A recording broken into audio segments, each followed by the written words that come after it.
Today I'm going to teach you how to convert units of capacity. There's also some conversions that you need to memorize or that you need to be familiar with. That's 8 fluid ounces is equal to 1 cup. 2 cups is equal to 1 pint. 2 pints is equal to 1 quart. 4 cups is equal to 1 quart. And 4 quarts is equal to a gallon. You may remember Gallon Man. I don't like to use him because he tends to be a little confusing. So I just write these out to help me to be able to convert. So just like how we did converting units of length, it's the same thing, same process that we're going to do, except this time it's different measurements. Now you're using capacity or you're using gallons, quarts, cups. So they would like you to convert 7 gallons to how many quarts? You can abbreviate quarts, QTS. You can also abbreviate gallons, GAL. You don't have to write the whole word out.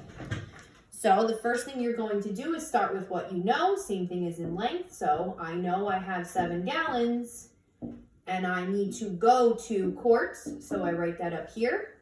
Up here, where do I see quarts to gallons? Up right here. 4 quarts is equal to 1 gallon. So I'm going to write 4 quarts is equal to 1 gallon, just like the ratio that we know how to do.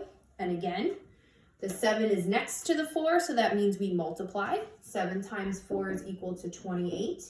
So there are 28 quarts in 7 gallons, and that would be your answer. Let's go from quarts to gallons. Let's do it the other way.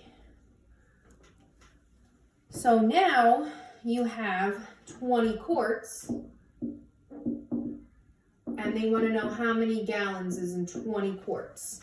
So again, we start with what we know. We know that there's 20 quarts. We write that first. We draw our little line with our box. We're going to gallons, so we write that on the top. Where do I see gallons and quarts? Well, we just did that. 4 quarts is equal to 1 gallon, but I'm not going to write 4 to 1 now. Now it's 1 to 4 because the gallons is on top.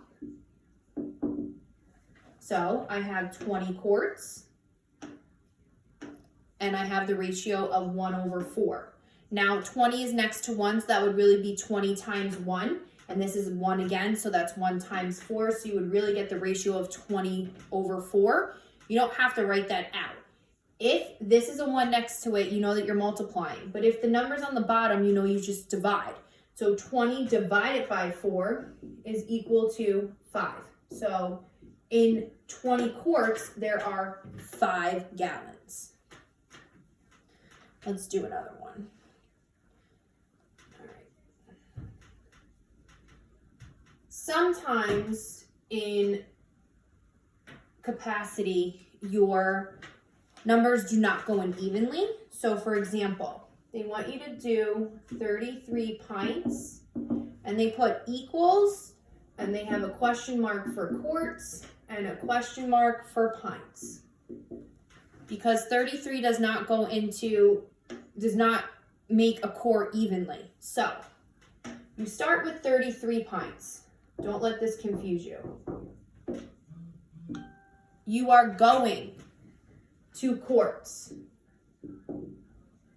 So you need to find pints to quarts. Well, there's 2 pints in 1 quart. So we put 2 pints on the bottom, 1 quart on top. You are dividing 2 divided by 33. So 2 goes into 33. 2 goes into 3 once. 2 goes into 13 6 times.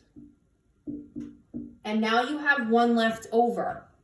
So your answer is really 16 quarts. I'm going to put it up here. 16 quarts, and your remainder of 1 is how many pints are left over. So you have 16 quarts and 1 pint. So 33 pints is equal to 16 quarts and 1 pint because this does not go in evenly. So your remainder would be what you would put here. We'll do one more like that.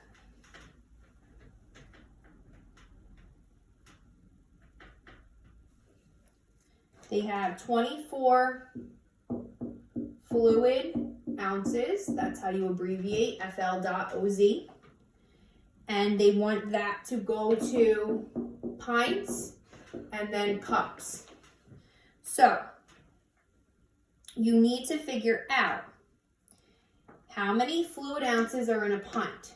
Well, you know that 8 fluid ounces equals a cup. So how many cups equal a pint? Which would be 1. So there's 2 ways you could do this. 24 fluid ounces. First, you're going to turn them to cups. And we know that 8 is in 1 cup.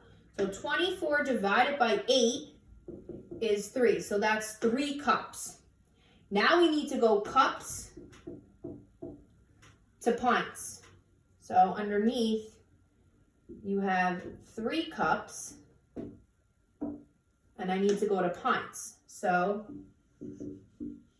2, and this is 1. 2 cups is equal to 1 pint. So we need to divide 3 into 2, or 2 into 3. 2 goes into 3 1 time. 1 times 2 is 2. Oops. And 3 minus 2 is 1. So my answer is 24 fluid ounces is equal to 1 pint and 1 cup. This was 2 different conversions, but if you just follow the steps, you can do this. Now let's practice using the metric stairs, like what we did when we used length. Now B in this one doesn't stand for meters, it stands for liters. So if you see an L, then that's the middle, which would be base. So they want you to move 5.1 liters to kiloliters.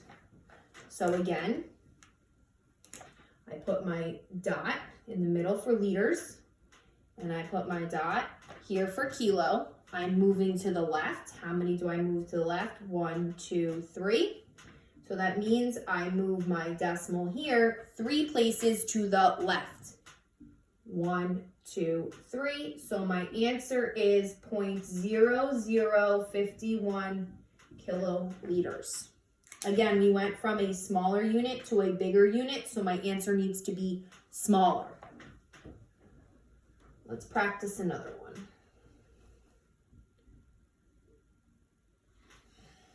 They want you to go 29 centiliters to how many DALs? Decaliters. So we start at centi, and we're going to deca, and we're moving 1, 2, 3 places to the left. So 29 has no decimal. We know that that goes in the back. So 1, 2, 3. So my answer is 0.029 decaliters.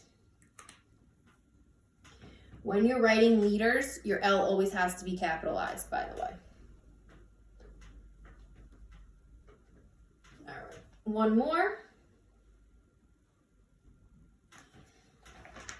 They want you to go from 7.7 kiloliters to how many centiliters? So here, you're going from here to here. You are moving 1, 2, 3, 4, 5 places to the right.